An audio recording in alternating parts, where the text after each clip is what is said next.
Nujignua'tegeg.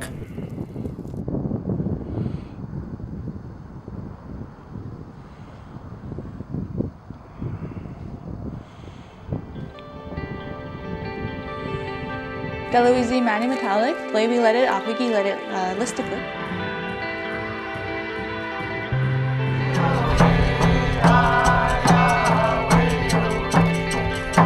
I mean, a non-native doesn't think about it. They go through their day and it's not something they face. But as a Mi'kmaq, we face it every day. Wames the went aimletic is cook ma Nujignua'tegeg, Agnin accept this Nudamun may Migamak Uladet Listuguj. Maddie Metallic, Debbie Dedam Listuguj. Engage Trina Metallic, Nujignua'tegeg Gale Metallic, Nujignua'tegeg Tittle Metallic. Wiki of Mao Nujignua'tegeg Agnkich, Glabius Metalasi Bunai, Nigel Ginamwe, Alexida Gipu Ginam Wogom. Accept this Umsuwen may Migamuizio, Muda Mobiam Sak. When gis migmuizio monuku, Daisy a handy gis na Daisy giskik, not only bisquates mani, na aganumutis migamwictuk. Dambas when gis bisquates, gis migamuizidis, aganumutis migamwictuk mani. Gatonima over in the wheezy, uladet, ladet, basek, ningiruginamasi, dambas when I get it a lot of nagis, bisquates, a lot of vj mani. Yeah.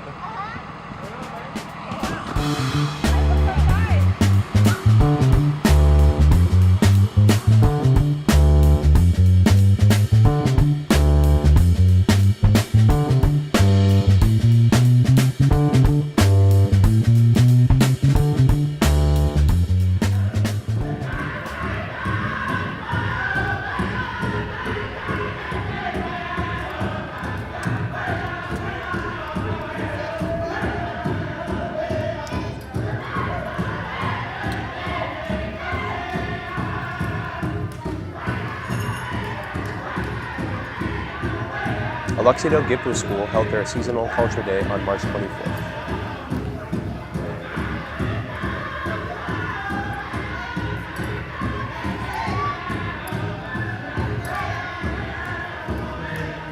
These are middle school girls who are, I think they're dancing now for 5, 6, some of them even 7 years, deserve some special recognition. So I want to say a big thank you. If I miss anyone, I'm sorry.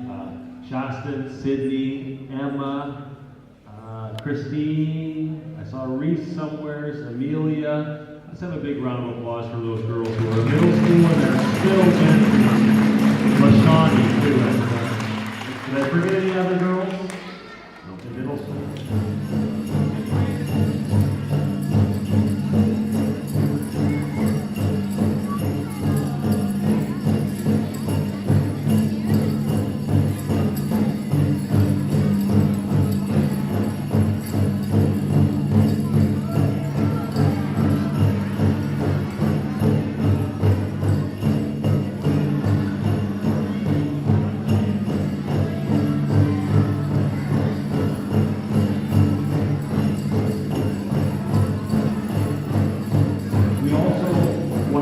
Those for making all those activities that are going to happen today. After lunch, which is going to be pancakes, sausage, maple syrup, you're going to have a chance to participate in several traditional activities, getting outside, enjoying some of that mild weather that's supposed to come this afternoon. So a big thank you to all those for organizing, and we hope everyone has fun.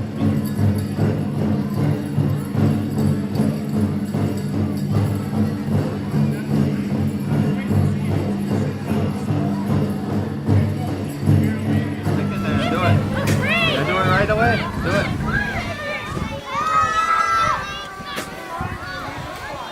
Do it right away. We're having Culture Day here at AGS. We're celebrating in the coming in of spring. We celebrate every fall, winter, spring, and usually just before school is out, we'll do our summer Culture Day. And we do this, like I said, it's the kids have a lot of fun. They get to do things that are, you know, like they're doing native-oriented culture games. A lot of them are geared towards our culture. So, plus we're going to be having the maple syrup They're boiling the maple sugar right now. They're going to put it on the snow, and the kids will each get some maple syrup. What do you think the kids enjoy most about today? I think what they enjoy the most is just getting outside and enjoying the sunshine and playing with each other. They're just completely enjoying themselves. All right, Susie, thank you. Okay, no problem.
My name is Tyler Morrison, and I'm here with Debbie Dedam Montour, and she is the coordinator of the anti-racism program. Debbie, it is 2016.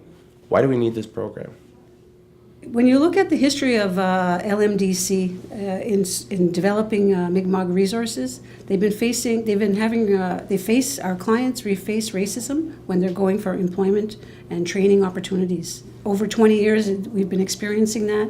The sector directors in Listuguj also are experiencing racism with the clients, our community members, and so it was decided that they would form a task force. And this task force led to the creation of the anti-racism strategy. And so that's the first step in our strategy, is raising that awareness.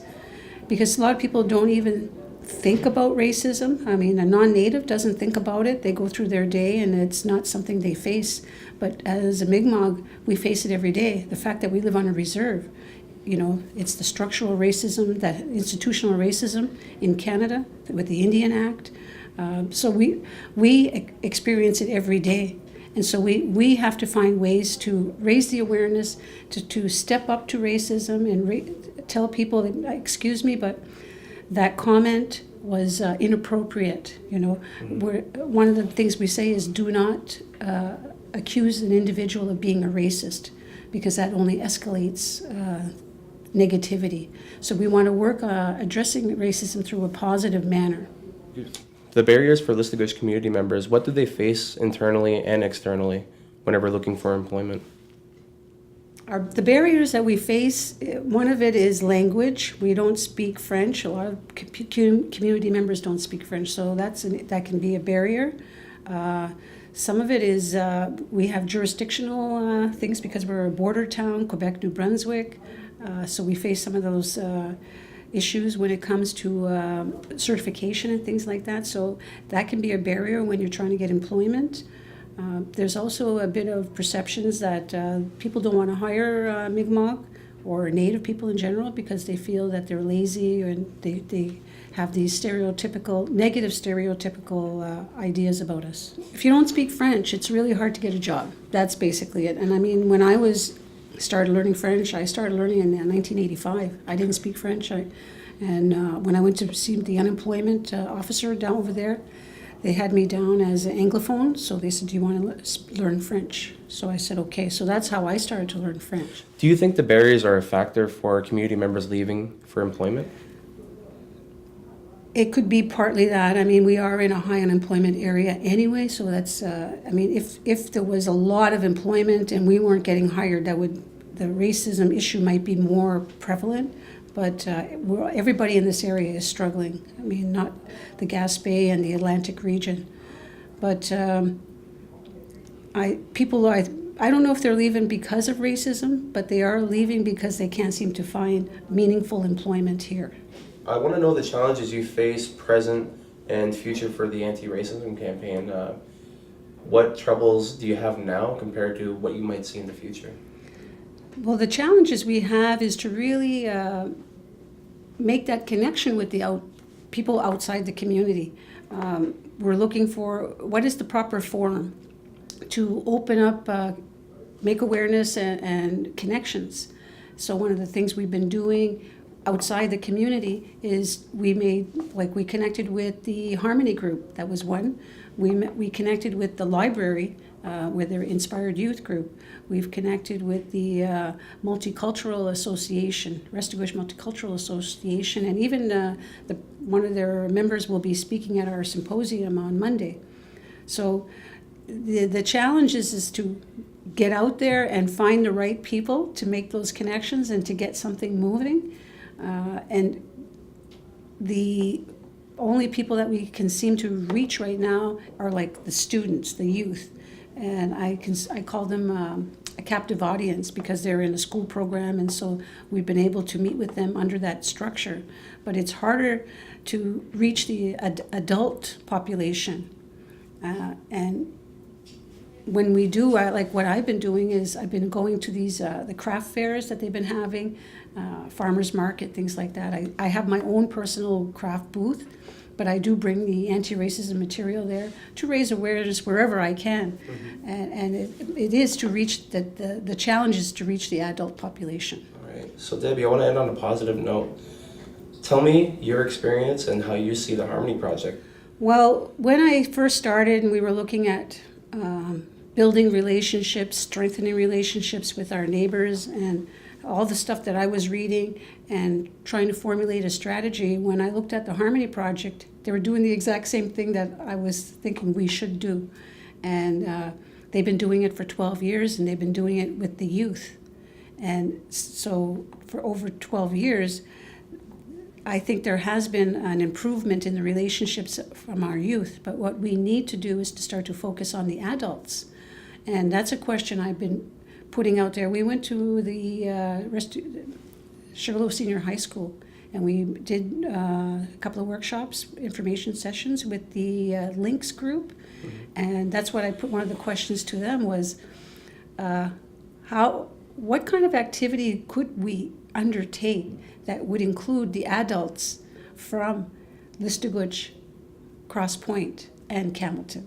Most of the energy that we've done this year has been within the community, and only 30% has been outside. So I made the connection with the Harmony group. We're making connections with the Centennial Library. They have an Inspired Youth group.